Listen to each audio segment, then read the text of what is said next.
సూది గొడ్డలి. పూర్వం కోసల దేశాన్ని శాంతివర్ధనుడనే రాజు పరిపాలిస్తూ ఉండేవాడు.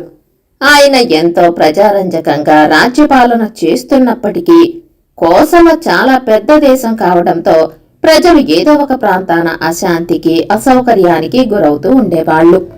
రోజు తనను చూడవచ్చే పౌరులందరితో మాట్లాడి వాళ్ల సమస్యలకు పరిష్కార మార్గం చెప్పి పంపడం ఆయనకు సాధ్యపడేది కాదు. అందుచేత ఆయనను చూడవచ్చిన వారిలో కొందరు అసంతృప్తి చెందేవారు. ఇలాంటివి జరగకుండా చేయడానికి శాంతివర్ధనుడికి ఒక ఆలోచన తట్టింది. అదేమంటే సమర్థుడు, మంచి తెలివితేటలు కలవాడు, గుణవంతుడు అయిన ఒక వ్యక్తిని ఎన్నుకుని అతన్ని తనకు ప్రజలకు మధ్య వారధిగా నియమించటం, ప్రజల సమస్యలన్నీ ఓపిగ్గా విని వాటిని పరిష్కరించే మార్గాలు ఆయా శాఖాధిపతులకు తెలియజేయటం, వాటి అమలు సరిగ్గా జరుగుతున్నదో లేదో గమనిస్తూ ఉండటం అతను చేయవలసిన పని. అతడు అతి ముఖ్యమైన విషయాలను మాత్రమే తనకు నివేదించాలి. ఈ పదవికి ప్రజాప్రతినిధి అన్న పేరు పెట్టి తన ఆలోచనలన్నీ మంత్రి కుమారభట్టుకు చెప్పాడు శాంతివర్ధనుడు. కుమారభట్టుకు ఈ ప్రజాప్రతినిధి నియామకం ఆలోచన బాగా నచ్చింది. అందుచేత ఆయన రాజుతో, మీ ఆలోచన చాలా బాగుంది. మన దేశ పాలన సర్వజన సంతోషకరంగా ఉండాలంటే ఇటువంటి పదవి ఎంతైనా అవసరం. ప్రజాప్రతినిధికి మీరు సూచించిన గుణాలతో పాటు సహనము, ప్రజలకు ప్రభుత్వానికి మధ్య ఐకమత్యం సాధించగల నేర్పు కూడా ఉండాలి. సత్వరమే అటువంటి వ్యక్తి కోసం అన్వేషిద్దాం అన్నాడు. వెంటనే ప్రజాప్రతినిధి పదవి కోసం అభ్యర్థులను కోరుతూ రాజ్యం నలుమూలల దండోరాలు మోగాయి. చాలా మంది అభ్యర్థులు వచ్చారు. పరీక్షలు జరిగాయి. ఈ పరీక్షల్లో చివరకు సుకుమారుడు, గుణశీలుడు అనే ఇద్దరు యువకులు శాంతివర్ధనుడికి కుమారభట్టుకు కూడా నచ్చారు. అయితే ఆ ఇద్దరిలో ఎవరిని ఎన్నుకోవాలన్న సమస్య వచ్చినప్పుడు మాత్రం శాంతివర్ధనుడు సుకుమారుణ్ణి, కుమారభట్టు గుణశీలుణ్ణి ఎన్నిక చేశారు. సరే మహామంత్రి, నా ఎన్నికే తుది నిర్ణయమని నేననను. పరిపాలనా విషయాల్లోనూ ఉద్యోగులను ఎన్నిక చేయడంలోనూ మీరు అమిత ప్రజ్ఞాశాలురన్న సంగతి నాకు తెలుసు.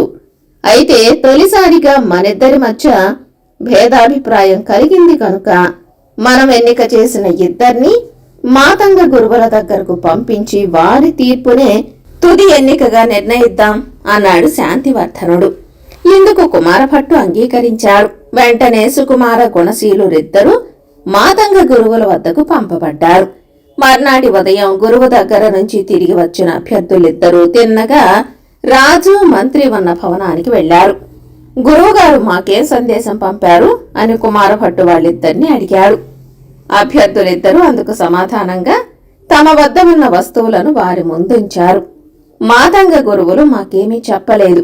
ఈ వస్తువులను తీసుకుపోయి మీకివ్వమన్నారు అని చెప్పారు సుకుమార గుణశీలురు.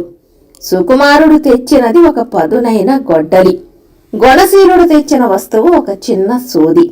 వాటిని చూస్తూనే మంత్రి కుమారభట్టు చిరునవ్వు నవ్వాడు. రాజు శాంతివర్ధనుడు మాత్రం ఆ వస్తువులలోని గూఢార్థం బోధపడని వాడిలా మంత్రికేసి చూశాడు. కుమారభట్టు ఆయనతో, మహారాజా, గురువులు చెప్పదలిచిందేమిటో నేను గ్రహించాను. అయితే అదేమిటో ఈ అభ్యర్థుల చేతనే చెప్పించటం వారి సునిశిత మేధస్సుకు మరొక పరీక్ష అవుతుంది. అందుచేత ఎవరి వస్తువు తాలూకు ఆంతర్యాలు వారే చెబుతారు అన్నాడు చిన్నగా నవ్వుతూ. శాంతివర్ధనుడు అంగీకారంగా తల ఊపి సుకుమారుడి వైపు చూసి చెప్పమన్నట్టుగా సంజ్ఞ చేశాడు. సుకుమారుడు వెంటనే ఆనందము, కొద్దిపాటి గర్వము మేళవించిన గంభీర స్వరంతో, ప్రభు, మాతంగ గురువు ఈ గొడ్డలి ద్వారా నా సమర్థతను తెలియజెప్ప చూశారని నా అభిప్రాయం. ఈ గొడ్డలి ఎంత పదునుగా తళతళలాడుతున్నదో నా మేధస్సు కూడా అంత పదునుగా జగజ్జేగీయమానంగా ఉంటుంది.